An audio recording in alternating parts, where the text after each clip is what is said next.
Since the dawn of espresso, people have dreamed of having their own espresso bar at home. Over time, that dream has gone from wildly impractical to surprisingly accessible, and in my opinion, the curve between those 2 points has arced dramatically upward over the past 10 years or so. I think it can be easy to take for granted just how spoiled we are when it comes to putting together a home espresso setup in 2024. To reflect on how far we've come and appreciate just how good we have it, I wanted to compare a nice mid-range to high-end home espresso setup from 2014 to a comparable setup from 2024. For each year, I picked a mid-sized E61 group head espresso machine and a large bird high-end espresso grinder. I wanted these to be relatively popular and well-matched setups in terms of price that also provide a pretty good impression of the period's landscape. With that in mind, for 2014, I picked the Quickmill Anita espresso machine and the Mazzer Kony grinder. Back in the mid-2010s, I saw both of these machines frequently and fielded questions about them very often. The Mazzer Kony in particular was an extremely popular home espresso grinder for the time, partly because of its name recognition as a commercial grinder, and also partly due to the rising popularity of conical burr grinders at the time. For 2024, I've picked the Profitec Pro 600 and the LUCCA Atom. If you're squinting, the Pro 600 bears some resemblance to the Anita in both size and capabilities, and the LUCCA Atom is a good corollary to the Kony, as a large, high-end espresso grinder and represents the popular shift back towards flat burr espresso. Now let's take a closer look at what it's like to use these machines and see how they stack up against each other. Starting with the espresso machines, let's compare the boiler systems. Notably, the Anita is a heat exchanger machine, while the Pro 600 is a dual boiler. Now, before you run to the comments and tell me that this is an unfair comparison, it becomes a lot more reasonable when you consider what the market looked like back in 2014.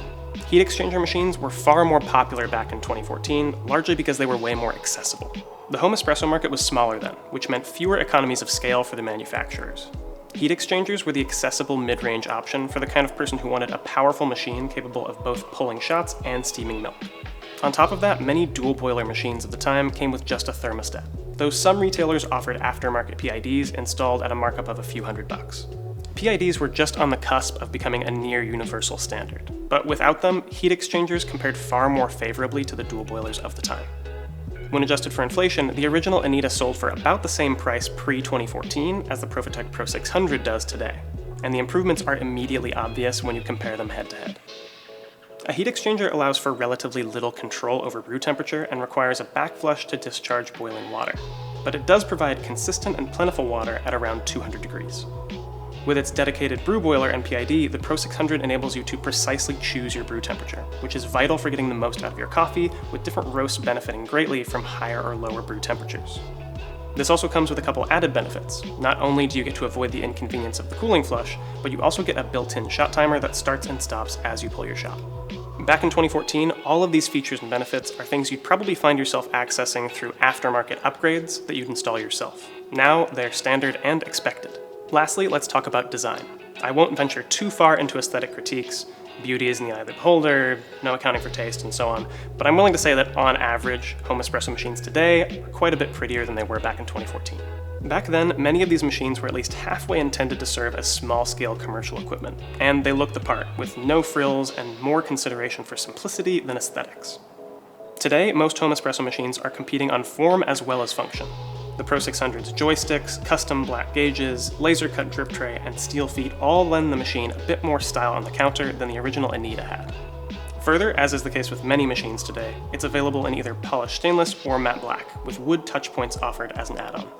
All these things are small details, but they're the difference between making do with commercial hardware and enjoying a tailored home espresso experience. On top of that, being purpose-built for the home means more consideration for counter space, which is why the Pro 600 is about the same size as the Anita, despite also having a dedicated brew boiler and a built-in PID. The Mazzer Kony was, and in some ways still is, a fantastic espresso grinder. While it was adopted by many home baristas, it is in every way designed as a mid-range commercial grinder. This workhorse design does come with some significant drawbacks for a home barista when compared to a more modern grinder like the LUCCA Atom. But at the time, you really didn't have any purpose-built home grinders to choose from when looking at a larger burr set. So to compare them, let's first talk about their grind adjustment mechanisms. The Mazzer Kony's collar adjustment mechanism was very common at the time it was produced. You'd find it on almost every Mazzer grinder, as well as grinders from Compaq, Maycap, and many other manufacturers. This collar is directly connected to the upper burr assembly, and the workflow here can be a little clunky. Any large adjustment requires you to unscrew this lever and then screw it back in elsewhere on the collar before continuing your adjustment. It might not sound too bad, but even making a small adjustment on this grinder requires a fair bit of force, and when making repeated adjustments while dialing in, it quickly becomes tiresome. Let's compare that to the grind adjustment on the Atom. There's an infinitely adjustable knob right up front which can be easily rotated, with only a little movement required for a noticeable adjustment. On top of that, you'll see a precise index of your grind setting on the screen, allowing you to precisely track your settings across different coffees. Add in the TrueGrind AI app, which can tell you the perfect grind setting for your desired recipe, and you can see we've entered a completely different era of home espresso. Then and now, any discussion of home espresso grinders quickly summons up the question, how's the grind retention? The answer for 2014, pretty dang bad. When we emptied the Mazzer Kony's burr chamber, we gathered about 15 grams of retained coffee grounds, which is pretty reflective of the commercial-oriented grinders of the time. When you're producing large volumes of coffee, this isn't a huge deal, but at home, it's sort of a nightmare.